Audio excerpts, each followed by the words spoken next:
Caminin aşağısında bir yer var. Buradayız. İstiklalin üstünde değil. Göçmen katili Yunanistan!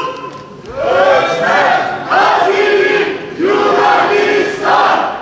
Göçmen katili Yunanistan! Yaşasın cehennem! Hainler için yaşasın cehennem! Müslüman uyuma, kardeşine sahip çık! Sen de gelsene. Biliyorsunuz ki burada bütün sınırlarda, Avrupa'nın bütün sınırlarında, birçok sınırda insanlar ölüyor. İnsanlar göz göre göre ölüme gönderiliyor. Yunanistan geçtiğimiz hafta kendisine sığınmış olan göçmenlerin bir kısmını çırılçıplak soyarak Türkiye'ye tırnak içerisinde geri itti ve bu göçmenlerden 19'u donarak öldü. Bir insan ölümü göze alarak yola çıkıyorsa hiçbir hukuk, hiçbir kanun, hiçbir güç onları durdurmamalı, durduramaz. İnsanları korumak temel şeydir. Sınırlar eğer insanları korumuyorsa, insanlığı korumuyorsa o sınırlar namus falan değildir, namussuzluktur. Şu anda modern çağda herkesin gözleri önünde insanlar katlediliyor.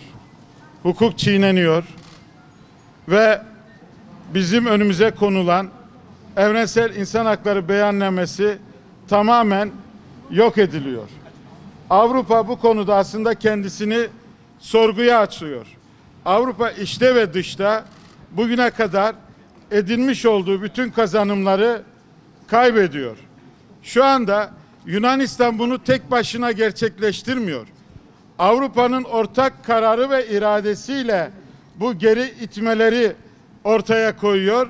İnsanların üzerindeki her şeyi gasp ediyorlar ve bunları soğuğa mahkum ediyorlar. Yazın Akdeniz'de, kışın burada bu insanların üstleri başları tamamen soyulmuş olarak, mal varlıkları alınmış olarak ölüme terk edildiler ve şu anda da bütün dünya buna sessiz kalıyor. Ben buradan çağrıda bulunuyorum.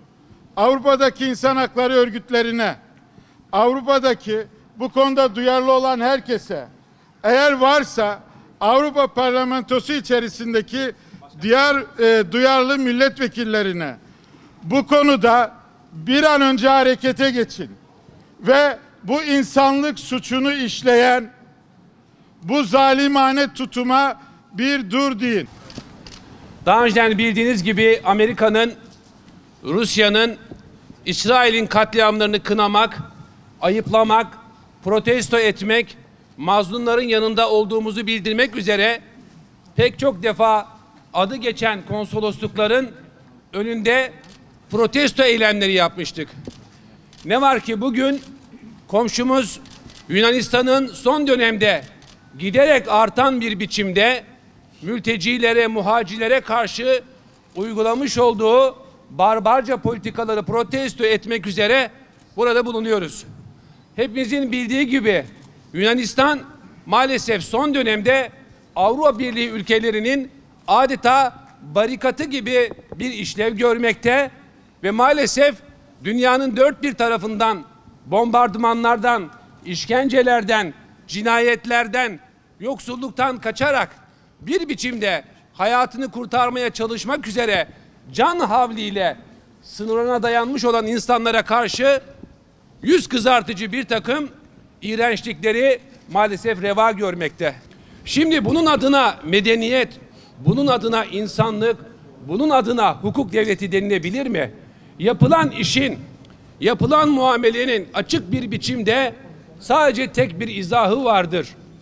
Batı'nın kendini diğer dünyanın diğer geri kalanından üstün görmesi ve onlara karşı her türlü muameleyi reva görebilmesidir. Malumunuz ve malumumuz Akdeniz artık bir mülteci mezarlığı haline geldi.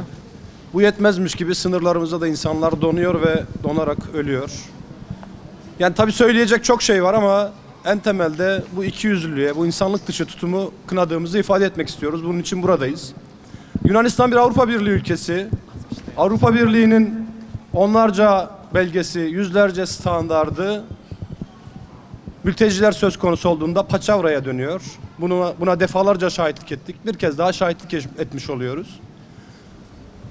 İnsan hakları fikriyatının, düşüncesinin, mücadelesinin bölgemizde bir anlamda maalesef sömürgenin keşif kolu haline getirildiğini gözlemliyoruz bu vesileyle.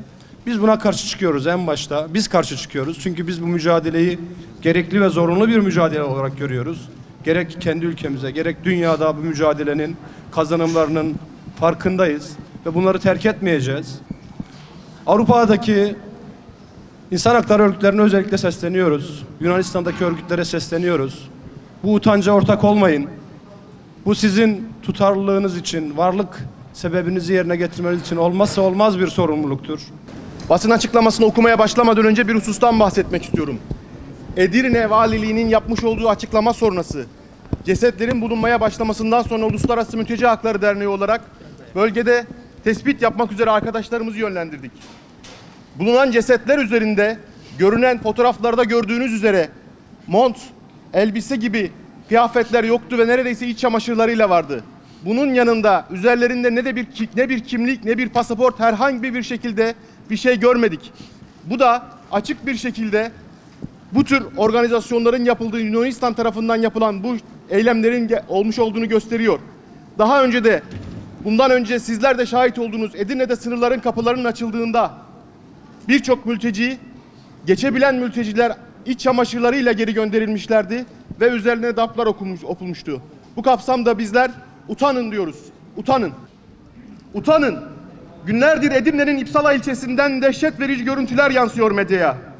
Yerde çamurlar içinde uzanmış cesetler, donarak hayatlarını kaybetmiş insanlar, vicdani olan herkesin kanını donduracak cinsten. Yunanistan üzerinden Avrupa'ya geçmeye çalışan çeşitli milliyetlerden mülteciler, Yunanistan sınır birlikleri tarafından durduruluyor. 3 gün aç susuz bir şekilde alık olunduktan sonra dış giysilerine, kendilerini soğuktan koruyacak aksesuarlara ve ayakkabılarına el konularak geri itiliyorlar. Ne yazık ki bu gerçekten yaşanıyor. Kışın dondurucu soğuğunda üzerlerindeki iç ya da incecik kıyafetleriyle kırsal bölgeye salınan mülteciler, Avrupa Birliği'nin göçmenlerin geçişini engellemek için jandarma görevi biçtiği Yunanistan sınır birliklerinin insanlığı utandıran tavrı sonucunda donarak hayatlarını kaybettiler. 19 kişinin cesedine ulaşıldığını ifade eden Türkiye makamları ölü sayısının artmasından endişe ediyor. Görülen o ki Avrupa 3. dünya dediği ülkelerin haklarını sömürerek insan hakları konusunda elde ettiği birikimi şimdi de sınırlarını yine aynı hakların insanlarına kapatarak korumaya çalışıyor. Bu birikimi sadece kendisine hasrediyor. Öteki insanları ise hayvanlara dahi reva görmediği muameleye tabi tutuyor. Sözde insanın ve insan haklarının yüceltildiği 21. yüzyılda ırkçılığı yeniden tesis ediyor. Kendi topraklarında doğan faşizmi bir kez daha ortlatıyor. İzlediği siyaset ile dünyada meydana gelmesinde bizzat katkıda bulunduğu göçmen sorununu sınırlarına kanlı tel örgüler çekerek çözmeye çalışıyor. Avrupa Birliği'nin jandarmalığına soyunan Yunanistan bu açık cinayetlerin hesabını kime verecek peki? Ne yazık ki hiç kimseye. Zira uluslararası hukuk kurumları Avrupalı'nın refahının riske girmeye başladığı yerden sonrası için çalışmıyor. Göçmen hukuku batılı sınırların çizilmeye başladığı yerde biter. Yunanistan'ın denizde boğulmaları için çocukların, kadınların bulunduğu botları tüm dünyanın gözleri önünde mızraklarla batırmaya çalışmasındaki sınırları kapatıp insanları aç ve çıplak bir şekilde soğuktan donarak ölmeye mahkum etmesindeki cesareti ve özgüveni buradan geliyor. Biz susmayacağız. Vicdanını körelten, merhametini yitirmiş kimseler gibi gözlerimizi çevirmeyeceğiz. Avrupa'nın süslü insan hakları, hukuk yalanlarını yüzlerine çarpacağız. Sizler katilsiniz bayım. Sizler katilsiniz. Sizler bu dünyada merhameti silmeye çalışan bencillersiniz. Şehirlerimizin yaşanmaz hale gelmesinde bizzat katkıda bulunan sizsiniz. Göçmen sorununu büyüten sizin politikalarınız, insanlığın utanç duyduğu safhalarla dolu tarihimize yeni bir utanç eklediniz. Utanın, utanın, utanın. Bu kapsamda yapılan bu işlemlere ilişkin Yunanistan aleyhinde Avrupa İnsan Hakları Mahkemesi'ne Avrupa İnsan Hakları Ceza Mahkemesi'ne başvuracağız. Buradan da değerli kamuoyuna duyuruyoruz.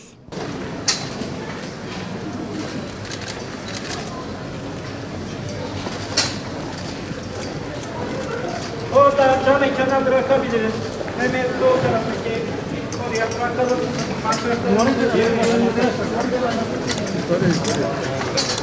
Güç ve